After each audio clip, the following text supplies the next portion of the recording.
Hello everyone, if you're trying to play Hytale and you keep getting this problem, fail to connect to server with their server authentication unavailable, then you have come to the right place because in this video I'm going to show you how easy it is to fix this annoying problem on Hytale easily. So first of what you're going to do is you're going to open up your start menu, you're going to write here view network connections, and then you're going to select your network connection here. If you're on an Ethernet connection, you should have Ethernet like me, but if you're on a wireless connection, you should have WLAN. So you're going to right click on your network connection, go into properties, scroll down on here and untick Internet Protocol version 6.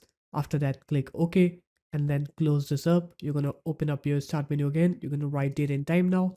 And now what you're going to do is you're going to sync your time zone and your time, because if your time and your time zone are not in sync with the internet, then your computer has problems connecting to the internet and hence you can't connect to servers in Hytale.